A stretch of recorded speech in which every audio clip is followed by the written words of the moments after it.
The Lord be with you. And with your spirit. A reading from the Holy Gospel according to St. Luke. Glory to you, O Lord.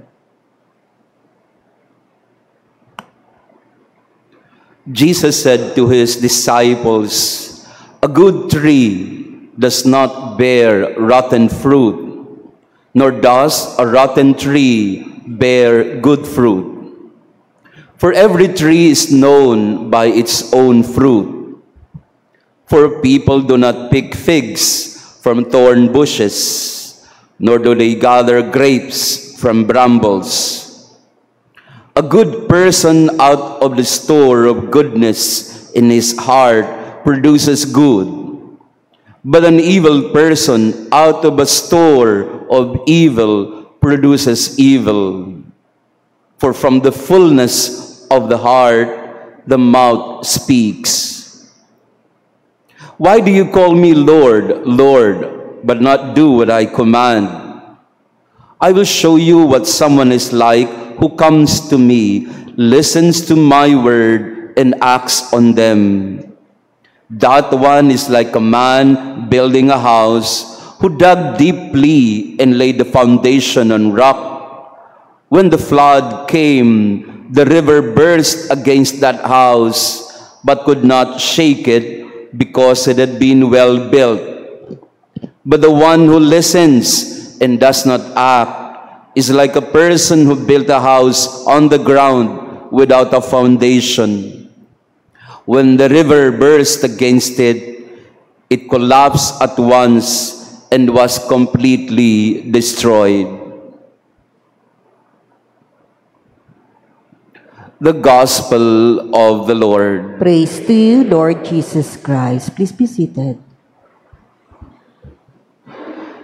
Magandang umaga sa ating lahat, mga kapatid. Good morning, brothers and sisters. Pakibati din ng good morning ang ating mga katabi. It's a beautiful Saturday morning for us to be together on the third day of our novena in preparation for the feast of San Padre Pio.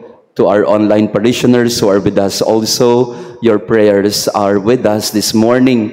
Lalo pa po, when I read the intentions for the Mass, ang nakita ko po ay ang mga nagpapadasal para sa bar exam. No? So, mga bar examinees, your families, itong third day ng novena natin, para sa inyo ito.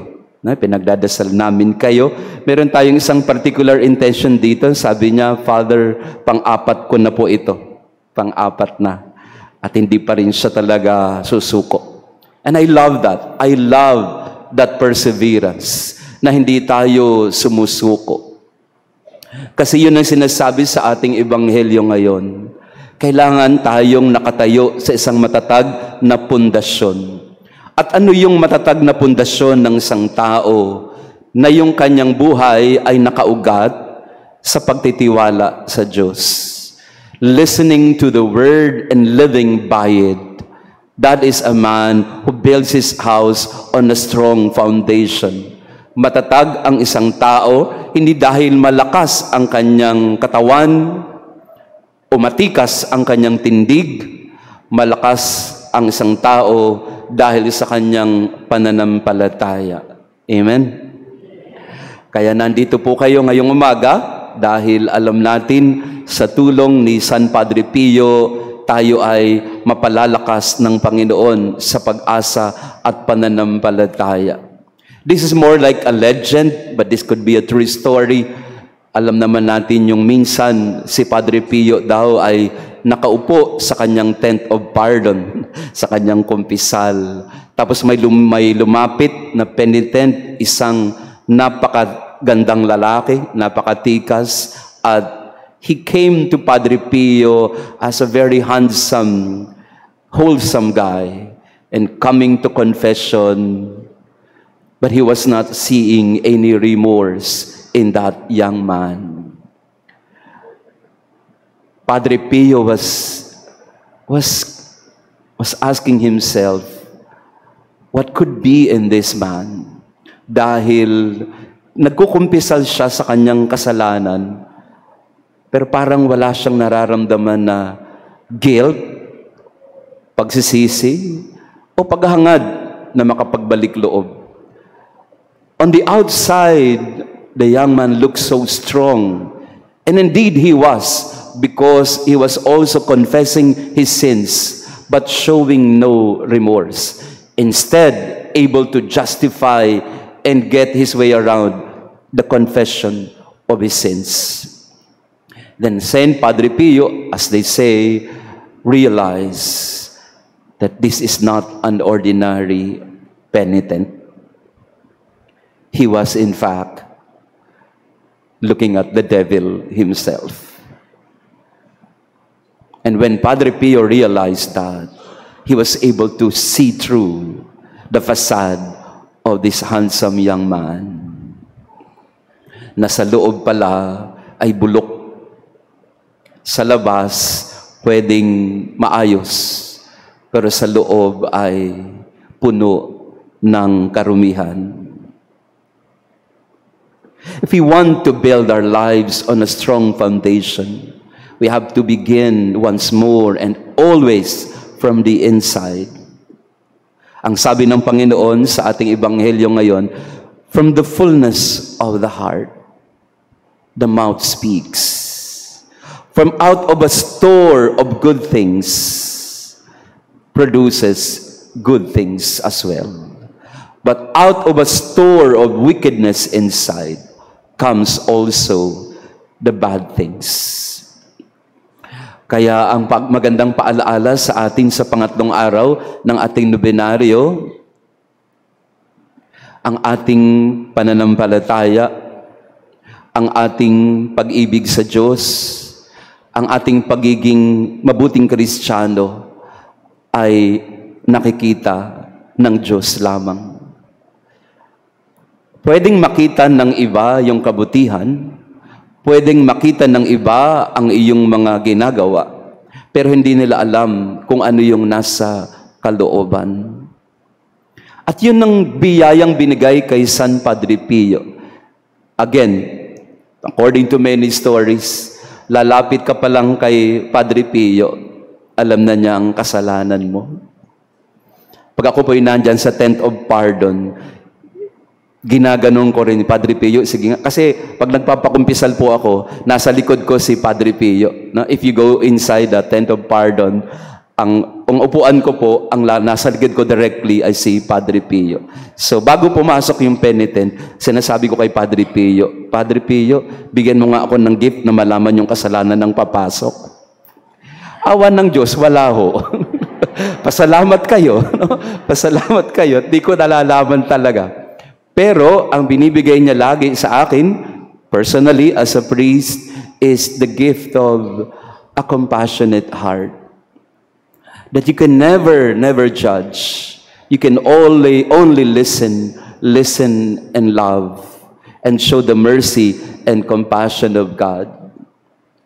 From the heart, from the store of good things in your heart comes the good things as well. But if your heart stores only the evil things come out as well. From the abundance, from the fullness of one's heart comes goodness and kindness and hope and love. Sabi ni Padre Pio in Spanish, el amor lo olvida todo, lo perdona todo, lo da todo sin reversarse nada. Hindi ko rin naintindihan yun, huwag kayong mag-alala. Pero sabi niya, el amor lo olvida todo, lo perdona todo, lo da todo sin reservarse nada. Ang ibig sabihin, love forgets everything, love forgives everything, love gives everything without holding anything back. Ganun daw po ang pag-ibig, sabi ni San Padre Pio. Love forgets everything, forgives everything, gives everything without holding anything back. El amor lo olvida todo, lo perdona todo, lo da todo sin reservarse nada. Ang pag-ibig daw ay kinakalimutan ng lahat, pinapatawad ang lahat, binibigay ang lahat. at walang tinitira at walang hinihintay na kapalit. Todo. Everything. Kaya hingin natin kay San Padre Pio na magkaroon tayo ng ganong klase ng puso. A heart that knows how to forget, forgive, and give everything without expecting anything in return. Todos. Everything. Kaya po yung ating image ni Padre Pio, it's also legendary. It's also historical because this is an old image in our parish. No? Ito po'y ayon sa kwento ng mga former parish priest, ay meron daw isang parishioner na nagpunta minsan sa shrine ni Padre Pio at nagkaroon din siya ng healing at nag-donate siya ng image ni Padre Pio to be venerated in our church. So matagal na po itong veneration natin kay Padre Pio. Napakarami ng mga parishioner natin ang nakaranas din ng kagalingan. So I pray for you, devotees of San Padre Pio, may we all experience healing, not just from the outside, but really healing from the inside, healing of our heart. Because the moment our heart is healed, then from the abundance of the heart comes so many good things. No wonder the relic that we are using for our veneration in this novena are the blood relics of San Padre Pio, courtesy of Father J.M. Sadia. Maraming salamat sa kanya. Yung pong blood relic na mamaya we will again pray through the relic of San Padre. It's a blood relic from his gloves na may dugo, and from a purificator or corporal, a linen in the Mass that also has some blood in it. Dahil alam naman po natin yung kwento ni San Padre Pio na pagka siya'y nagmimisa, kaya siya naka-gloves kasi una dahil may sugat, stigmata, at pangalawa yung dugo hindi talagang nawawala. And I was meditating on that. San Padre Pio, nung nabubuhay siya, pag nagmimisa siya, yung dugo tuloy-tuloy. Sabi ko, hindi ka ba na, ano yan? Parang you're bleeding. You're bleeding and it could have killed you right away because your blood keeps on pouring out. Literally, Padre Pio was cross personified because his blood was dripping all around, all throughout. And of course, blood is life. From the inside, pag dugo ang iniaalay, buhay ang binibigay. So the blood of Padre Pio is with us. Thanks to this relic. Again, do not get me wrong. I am asking us to venerate the relics of the saints, not some form of agimat or amulet. Hindi ito parang isang magic. These relics of the saints are venerated in order for all of us to be connected physically with a man or a woman or a girl in the case of Maria Goretti, to be connected with them in a very physical way, to be able to touch them. That is also one way, not by worshiping them, but that is also one way of growing in our faith. So later on, I'll be touching the blood relic of San Padre Pio on your body, skin to skin, person to person, physical body to physical body. What is that to us? Our connectedness with each other, that we are one in faith, in hope, and love. And that also the blood relic of San Padre Pio could signify to us and remind us of his great love for the Lord, for his great love for the cross and the Eucharist, for the rosary and the sacraments. And most of all, the blood relic of San Padre Pio is a reminder to us also that from within, from our blood, should also come sacrifice and love.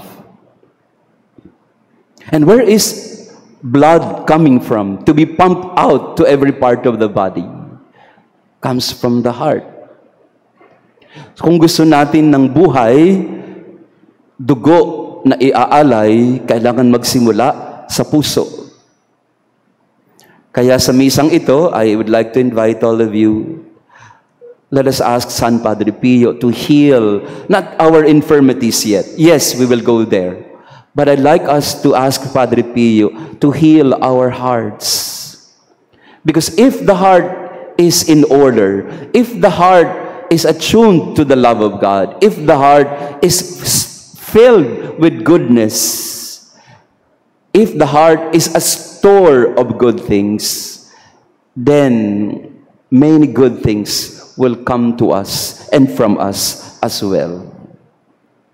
May I invite you now, brothers and sisters, through the intercession of San Padre Pio of Pietrelcina. El amor lo olvida todo, lo perdona todo, lo da todo sin reservarse nada. Love forgets everything. Love forgives everything. Love gives everything without holding anything back. We ask the Lord to cleanse our hearts of any impurity.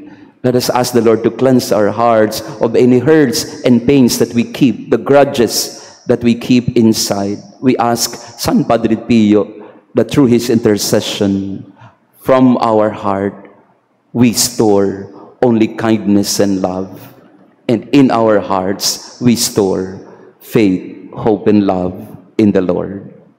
Una, salamat po sa inyong pagdalo sa ating nobenaryo para kay San Padre Pio. Palakpakan nga natin ang ating mga sarili. Thank you for being with us. And also to our online parishioners who are following us in this Novena Masses, marami pong salamat. Ito pong ating debosyon kay Padre Pio ay isang paraan din ng ating paglalapit ng ating mga sarili sa Panginoon. At nagpapasalamat po tayo kay Father J.M. Sadia sa pagpapahiram po sa atin ng relic ni San Padre Pio. Yung isang relic ay galing sa gloves ni Padre Pio na nabahiran din ng kanyang dugo, at yung isa ay yung altar linen or a corporal na nabahiran din ng dugo ni Padre Pio. Again, blood is life.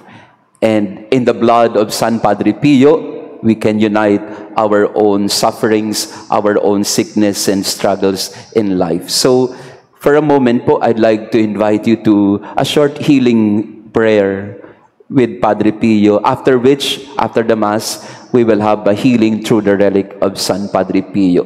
I read in the intentions, hindi lang pala bar exam, may criminology exam din akong nabasa, and some other medical and teacher, etc. So lahat din ng mga nag-e-exam na po, pinagdadasal din natin sa misang ito. Our third day of novena is ended. We go in peace, and we ask Padre Pio to always journey with us in our faith. Thanks be to God.